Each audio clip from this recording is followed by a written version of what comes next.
Father in heaven, it's no secret at all. When you think of your children, how far they are from home. Two tender tears fall from your eyes, and your cries shake the world. Cannot bear to see you this way. Shalom Aleichem, tudo bem? Estamos começando por aqui mais uma edição do programa Minha Vida é Bem, um programa de pai para filho. Esse é um programa que não é proselitista, é um programa feito especialmente para a minha família, para os meus filhos, a Gabriela Dodani, minha primogênita, o Gabriel Kalev, meu filho, primeiro filho, homem, a Ariela Resed e agora meu caçula, o Eliav, que chegou recentemente com a gente. É um programa que tem a personalidade, característica, objetivo de falar sobre a Parashá HaShavua, trazendo os ensinamentos da Torá para o nosso dia a dia e tentando buscar mensagens da Torá para vencermos as dificuldades da vida contemporânea e aprendizados de forma universal. Ok? Qualquer outra pessoa que esteja assistindo esse programa e queira se beneficiar dele, fique à vontade. Ok? Estaremos nos sentindo alegres por estar contribuindo um pouco com a divulgação das palavras de Torá, né? Em que brevemente, na redenção final, com a vinda do Mashiach, a palavra do Eterno possa preencher toda a terra como as águas cobrem o mar. Esse é o objetivo do programa. Nós estamos estudando essa semana Parashá de Vaerá e nesse programa estaremos falando sobre a quarta, quinta e sexta Ariá, ok?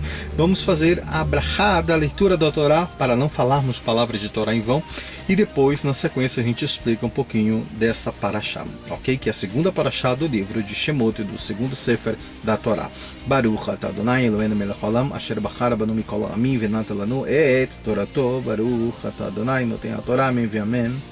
Deus disse a Moshe e a Arão, dizendo: quando o faraó falar a vocês, dizendo: provem se vocês, que são mensageiros realmente de um poder maior, com um milagre, você, no caso Moshe, deve dizer a Arão, então tome o seu cajado e atire diante do faraó, e ele se transformará numa serpente. Moshe e Arão vieram para o faraó e eles fizeram exatamente como Deus tinha ordenado. Arão lançou seu cajado diante do faraó e diante de seus servos, e ele virou uma serpente. O faraó convocou seus sábios e magos, e os feiticeiros foram capazes de fazer a mesma coisa com os seus encantamentos. Quando cada um deles atirou seu cajado, os cajados todos viraram serpentes.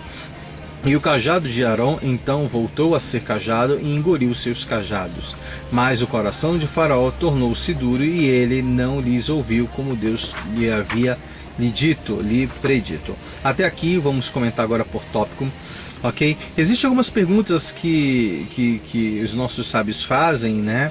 E fica algumas perguntas no ar, dizendo o seguinte: Deus disse a Arão e a Moshe, né? Quando eles fossem até o faraó, ok? E o faraó pegou e disse: tá, vocês estão dizendo que são representantes de um ser superior, de uma força superior, então provem isso, já que é uma divindade, né? Então aí houve o milagre, né? Só que aí fica a pergunta: qual foi o cajado que virou serpente? Foi o cajado de Moshe? Como a gente vê muitas vezes nos filmes, né, nos desenhos por aí, às vezes mostra Moisés colocando o cajado dele se transformando em cobra. Na realidade é completamente diferente. Eu sempre falo, toda vez que você for tentar ler, estudar uma outra fonte da Bíblia, da Torá, que não seja feita pelos judeus, por nós, judeus, fique em dúvida, né? Como a gente vê, por exemplo, alguns filmes, a maioria dos filmes que existem hoje que relatam a história de Moisés no Egito tal, e desenhos mostram segundo uma perspectiva cristã ou outra filosofia, outra ideologia, outra doutrina que não seja a judaica.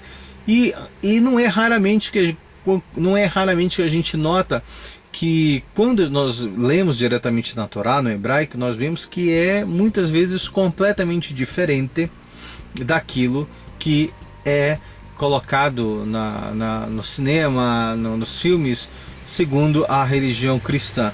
Nós vemos então que a Miriam tinha jogado Moisés no mar, e não foi isso que aconteceu no rio, não foi isso, né? Uma mãe judia jamais faria isso, Deus o livre não permita.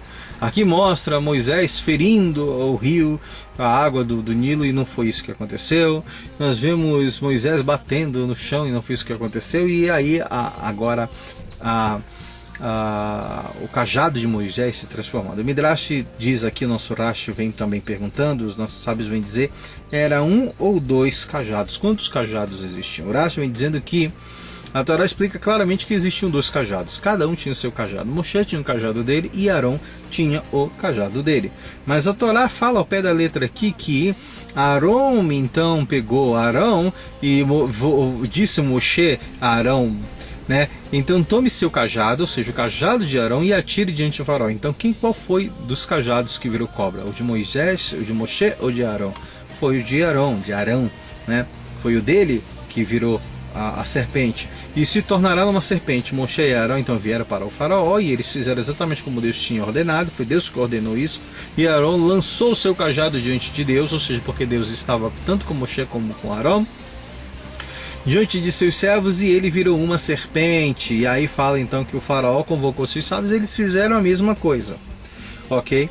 Por causa disso, o faraó não ficou tão assim impressionado. Se os meus sábios e os meus feiticeiros fazem isso que vocês estão fazendo é apenas mais um truque.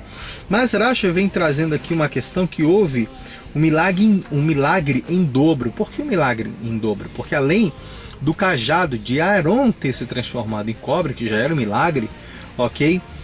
Além disso, depois que o cajado de Arão se transformou em cajado, aliás, a serpente se transformou em cajado novamente, diz claramente aqui, tá, que o cajado de Arão comeu os cajados dos egípcios. Então, muitas vezes, como eu falei, a gente vê no filme, desenho, vê o cajado se transformando em serpente e a serpente comendo as outras serpentes. E na realidade não foi isso que aconteceu, o milagre foi maior ainda.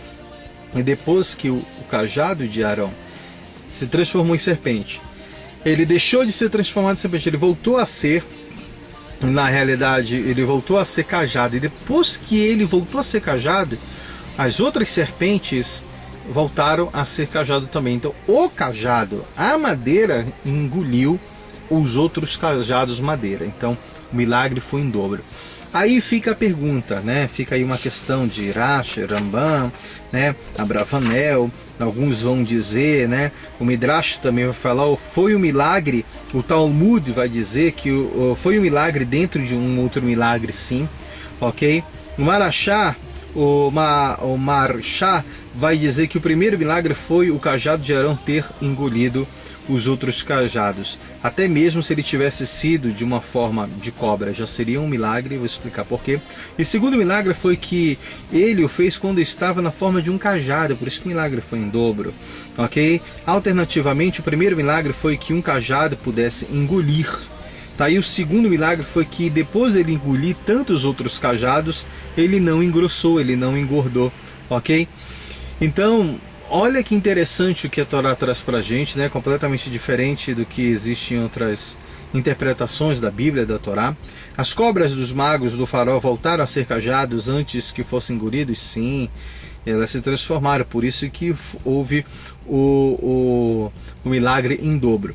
Aí fica a pergunta, mas não seria o cajado de Moshe? Não, porque era normal que os homens tivessem cajados naquela época. Se Arão pegasse o cajado, isso segundo uma explicação de Rashi, tá? Se o Arão tivesse pegado o cajado de Moshe para fazer virar serpente o cajado de Moshe, o faraó poderia então deduzir, né? E dizer então, você não é poderoso, né? Então teu cajado é poderoso, só é Moisés aqui, você iria desqualificar. Então houve milagre em dobro ali, Deus reforçando que ele estava com os Shalias, com Shalichim, tanto com Moshe quanto com Arão, e que o cajado de Moshe, o cajado de Arão também tinha poder. E aí continua mais aqui, já no capítulo 17, no capítulo 14, capítulo 7, Pasuk 14. Deus disse a Moshe, o coração do faraó está pesado e ele recusa deixar o povo sair. Vá ao faraó pela manhã, quando ele sair para a água. Porque quando ele sair para a água, nossos sábios vão dizer que na realidade o faraó, ele sabia que ele era um ser humano normal e ele costumava dizer que ele era rei, que ele era um deus na terra. Então ele saía escondido para fazer o quê? Para defecar, para para fazer as necessidades fisiológicas deles. Então, se ele faz necessidades fisiológicas, ele é um ser humano como qualquer outro, ok? Um Deus não faz necessidades fisiológicas. E diz que ele saía escondido ali no rio, no Nilo, para fazer as necessidades fisiológicas dele, escondido para que ninguém visse que ele, além de urinar, defecava também, etc. Então Deus mandou o Moshe ir de manhã cedinho lá, né? Vá ao faraó pela manhã, e quando ele sair para a água, quando ele ia sempre fazer as necessidades dele, permaneça de encontro a ele na margem do Nilo. Ele leve em sua mão o cajado que foi transformado em serpente. Que cajado é esse? O cajado que foi transformado com Arão? Não, o cajado que foi transformado lá no monte de Deus, ok? No monte de Sinai, ok? Não é esse cajado que foi transformado agora na presença do faraó. Diga: Deus, o Deus dos hebreus, enviou-me a você com a mensagem: envia meu povo para que eles me sirvam no deserto. Ou seja, Moisés falava isso em hebraico em uma vez só, e Arão, ele então traduzia isso para o faraó. Tá? E ele diz então, para que me sirvam no deserto. Até agora você não me ouviu. Deus agora diz: através disso você saberá que eu sou Deus. Eu golpearei a água do Nilo com um cajado que está em minha mão, e ele transformar-se-á em sangue. O peixe do Nilo morrerá e o rio tornar-se-á fético. Os egípcios vão se exaurir tentando encontrar uma forma de beber água no Nilo, mas não vão encontrar. Deus disse a Moshe: diga a Arão, tome seu cajado e estenda sua mão sobre as águas do Egito, sobre os seus rios, sobre os seus canais, sobre os seus reservatórios e todo o lugar em que a água é mantida.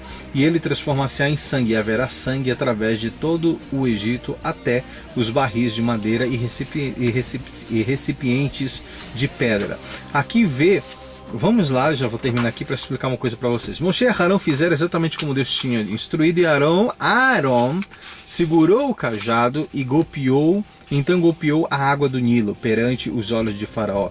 E de seus servos, de toda a água do Nilo foi transformada em sangue. Os peixes do rio então morreram, o rio se transformou fético, e os egípcios foram incapazes de beber água do Nilo, e havia sangue por toda a terra do Egito. Contudo, quando os feiticeiros do Egito fizeram o mesmo efeito com seus encantamentos, isso causou que o coração de Faraó se endurecesse, porque eles fizeram a mesma coisa.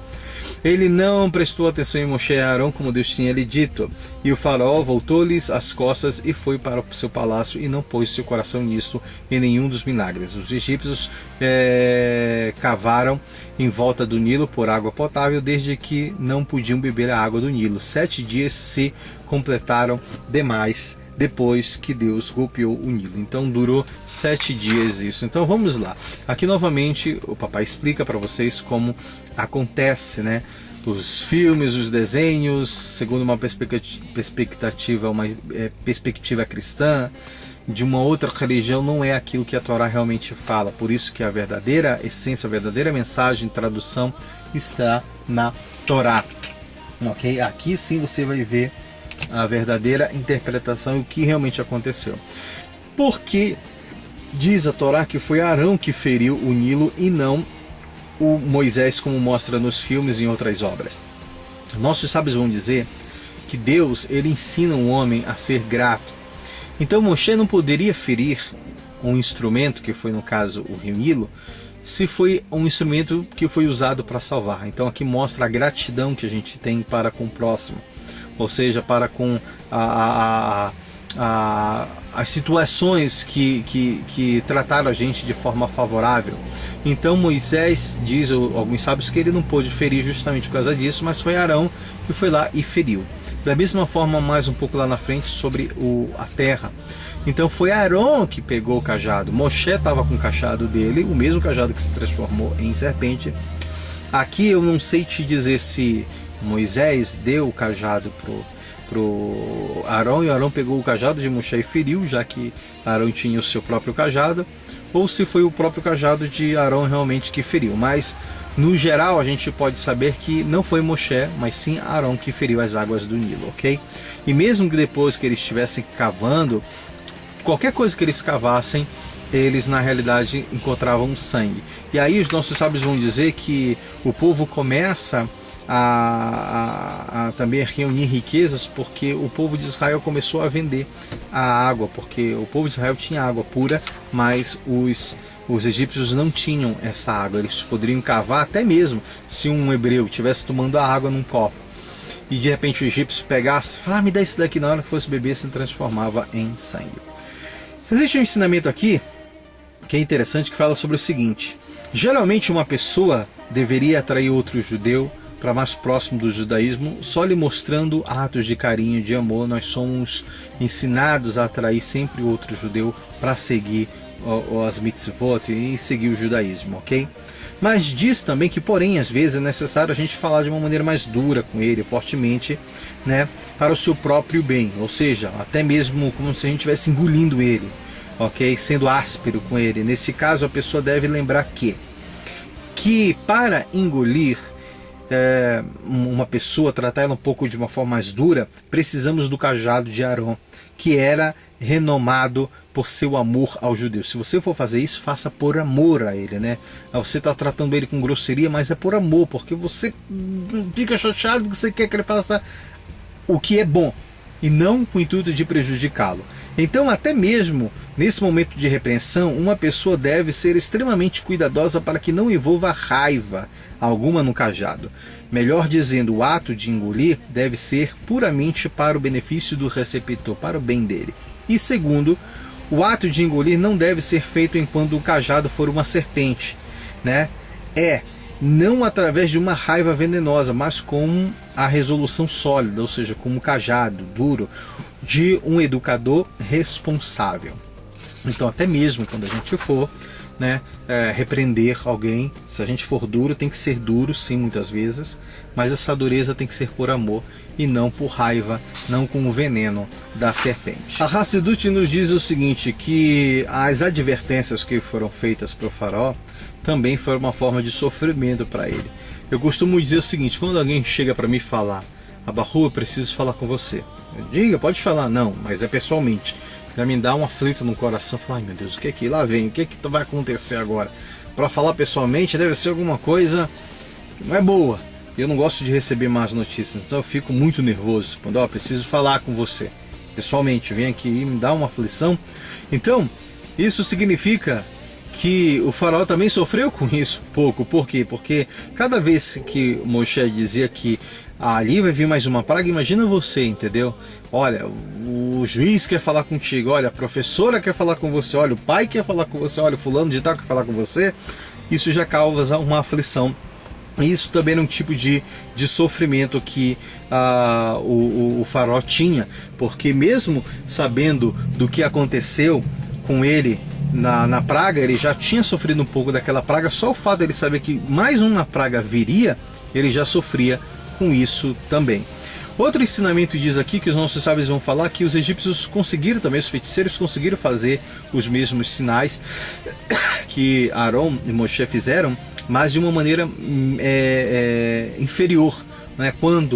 Enquanto o Arão conseguiu fazer com que o rio inteiro se transformasse em sangue, o que aconteceu com os egípcios, eles fizeram apenas uma pequena porção se tornar em sangue. Da mesma forma, a gente vai aprender mais lá na frente que quando o fato do sapo e outros animais, eles conseguiram também fazer com que fossem criados, quando se tratou das pulgas, eles não conseguiram criar, né? Porque eles tiveram uma limitação. Então aí vai existir outras pragas que eles vão dizer, esse é realmente o dedo de Deus. A gente já vai chegar até lá, ok? Vamos continuar então aqui no capítulo, ainda continuando no capítulo 7, no Passuque 26, fala que Deus então disse a Moshe: vá ao faraó e diga-lhes, em meu nome envie-me o povo para que possam me servir. Se você recusar a deixá-lo sair, golpearei todos os seus territórios com rãs. O Nilo fervilhará de rãs, e quando elas emergirem do rio, estarão no seu palácio, então no seu quarto de dormir, na sua cama, nas casas de seus serviçais e de seu povo, até em seus fornos, tigelas de barro. Rãs irão para o intestino de vocês, do seu povo, e seus servos. E Deus disse a Moshe: diga a Arão, aponte o cajado em sua mão para os rios, canais e os reservatórios e faça rãs emergirem sobre a terra. Até aqui nós estamos ouvindo rãs, né? Mas preste bem atenção como a Torá traz a verdadeira tradução e o que realmente aconteceu. Arão estendeu a sua mão sobre as águas do Egito e a rã emergiu. Porque a rã era uma só rã, né? Não era o rãs, porque a rã emergiu, que se multiplicou e cobriu, como isso se multiplicou e cobriu a terra do Egito. E os feiticeiros foram capazes de produzir o mesmo efeito com os seus encantamentos, fazendo as rãs emergirem sobre a terra do Egito. Faraó convocou Moshe e Arão e disse: rezem a Deus para que ele retire as rãs de mim. E começou um pouco. Quando deu a água e sangue, o faraó não disse para tirar água e sangue aqui, ele já disse: olha, reza para Deus, porque já começou a incomodar ele. E ele retire as rãs de mim e do meu povo, e eu deixarei o seu povo de Israel sair e sacrificar a Deus. Experimente-me e me teste, Moshe disse, né? Exatamente quando deverei rezar por você e seus servos e seu povo, para que as rãs partam de você e de seus lares, permanecendo somente no Nilo. Faraó disse: peça hoje, né, entre parênteses, uma tradução de Rashi, uma interpretação de Rashi, peça hoje para que os sábios sejam eliminados amanhã. Então ele pediu que fosse amanhã. Então até aqui, e será como você diz, respondeu Moshe, você então saberá que não há ninguém como Hashem. Ok? Então, mais um ponto aqui, vamos lá. O Midrash diz sobre o seguinte, que o nível de misericórdia de Deus é muito grande, né? Então Deus disse que as rãs inteiras iriam proliferar ali, mas quando Arão ele apontou o seu cajado, emergiu apenas uma única rã, como fala aqui no Passuque 2 do capítulo 8, e a rã emergiu, apenas uma única rã emergiu. Mas o Midrash conta sobre o seguinte, que quando essa rã emergiu, os egípcios viram isso e diz que eles bateram na rã. E cada vez que eles batiam na rã, ou em uma rã, essa rã ela se multiplicava. Então eles foram batendo, cada vez que eles batiam mais, que eles tentavam matar, tentavam enxotar, essa rã ela se multiplicava mais e mais. Só um outro ponto. Quando o Arão feriu o Egito, o rio Nilo, ali também era uma demonstração de que a deidade, o rio era considerado um deus para o Egito. O rio era considerado como uma divindade, então ali mostrou que Deus estava matando, ou seja, o rio estava sangrando, a divindade dos egípcios estava sendo abatida. O sapo era um outro tipo de divindade também, um outro deus, eu não sei qual deus egípcio lá, que tem cabeça de rã, de sapo, enfim, mas também era uma outra deidade que estava se voltando contra eles mesmos, ok? Ou seja, aqui é uma interpretação minha. Não, Deus o livre, jamais permita, mas não comparando os hebreus como sapo, mas cada vez que tentavam matar ou destruir aquele ser que eles achavam que estavam perturbando eles, aqueles sapos se proliferaram. Então, da mesma forma que eles tentavam matar os hebreus, e cada vez que eles tentavam matar e repreender, mais eles prosperavam, da mesma forma a deidade deles, o sapo se voltou contra eles, ok? E aí o faraó, aqui a gente vê, né, como o faraó já começa, então peça a Deus, rezem a Deus para que ele tire, não rezem por mim, mas rezem para que ele tire, que eu deixarei ir. Estava blefando, com certeza ele não iria deixar com que isso acontecesse. Agora um outro ponto aqui interessante, eu não vejo que mérito tem, que vantagem tem. O Egito, o rio Nilo sangrou, os egípcios, os magos fizeram também. Eles deveriam fazer o contrário, deveriam fazer algo para parar de sangrar. Não fizeram nada demais. Aí o sapo agora, eles fizeram o sapo também emergir. Que mérito tem? Aqui a gente vê o quanto eles estavam confusos, ok? É por isso que nós devemos pagar o mal com o bem e não o mal com o mal. Que mérito tem? Olha aqui, o homem fez lá, o Arão, o hebreu fez sapos emergirem.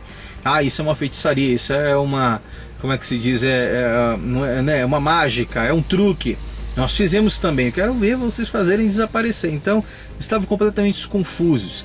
E por último, aqui mostra, né, um pouco já Faraó ainda soberbo, né? Porque Moshe fala, olha, eu vou testar você, quando é que você quer que saia isso? Eu posso mandar sair a hora que você quiser, só você liberar o povo.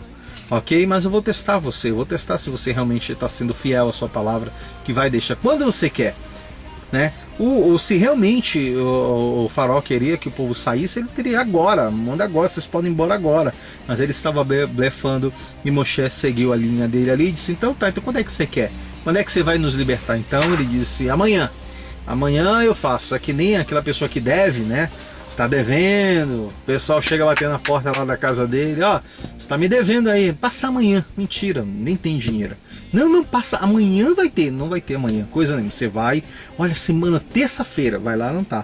Quando a pessoa tem dinheiro realmente, ou ela paga na hora, entendeu? Não deixa para amanhã, ok? Se ela tiver realmente na mão. Então quando ele disse, mas ele não pode pegar o dinheiro amanhã, até amanhã a cabeça dele já mudou.